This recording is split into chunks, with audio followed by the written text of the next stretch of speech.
Hi guys, today is Time to Talk Day. It's about mental illness and mental health, and I thought I would rope in my mother to talk about what it's like to live with someone who has mental illness, such as me. So I've asked her some questions, the first one being, what is it like living with someone with mental illness? Worrying. I worry about the future, what it holds with us, and especially what will happen when neither of us are around anymore to support, guide and maintain our daughter.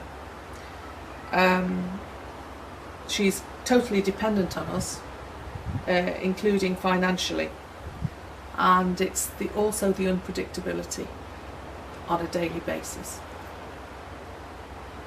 The second question is, what are the hardest things to deal with?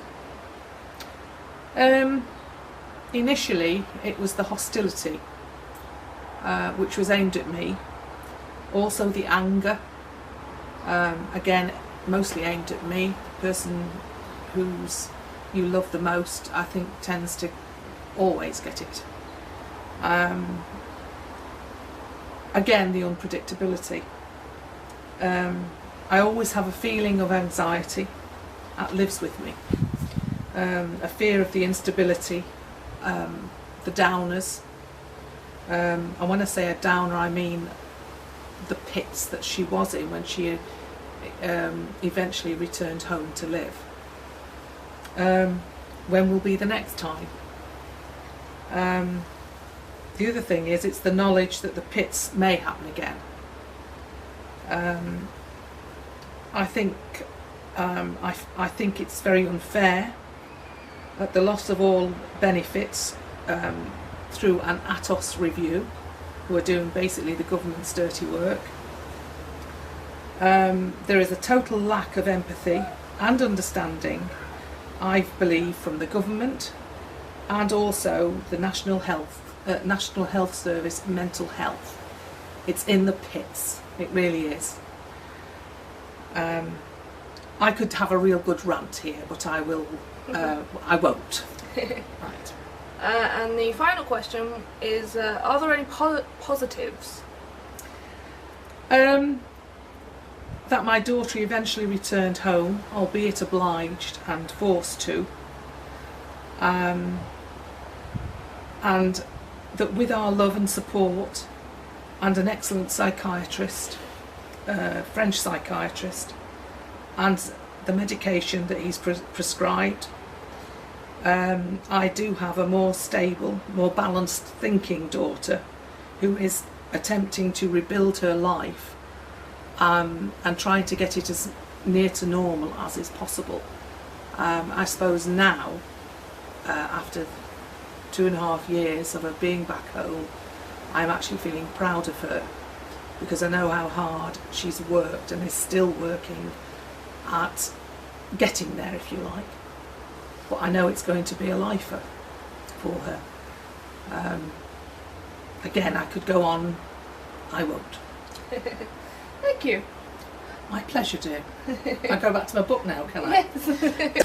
And now I'm going to interview my stepdad and find out what he thinks about the same things. So, what is it like living with someone with mental illness? It could be very difficult.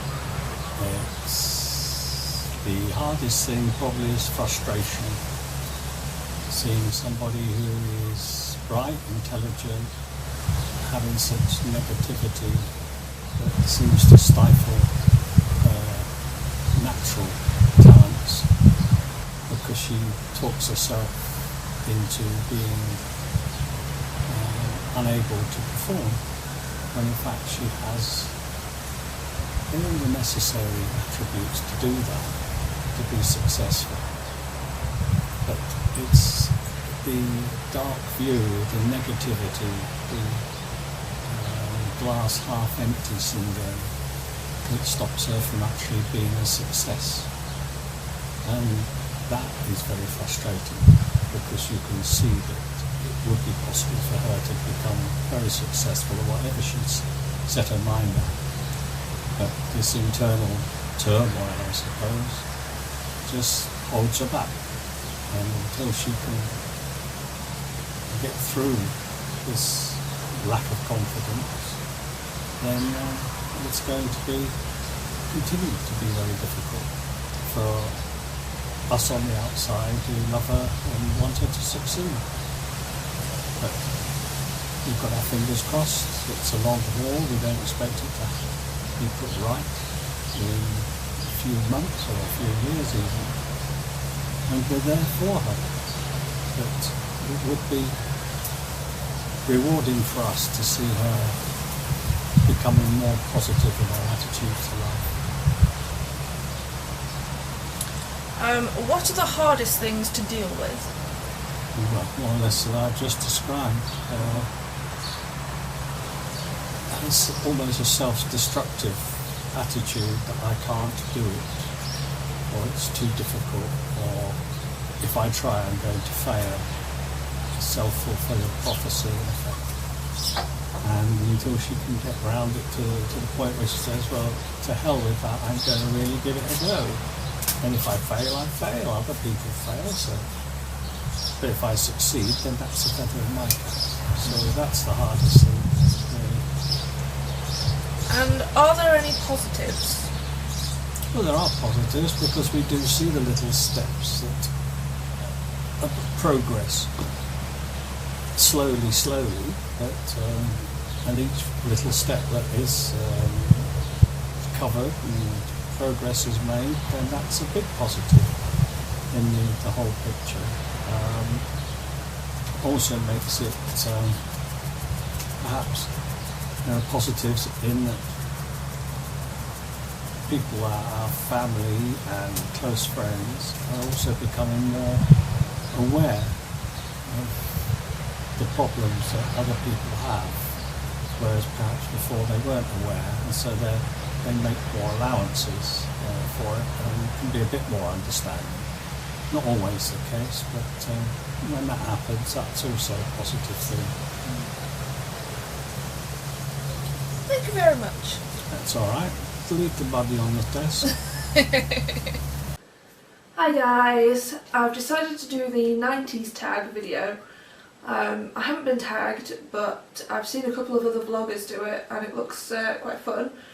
So it started me reminiscing anyway, so I thought I might as well share some of it with you guys. So there are 9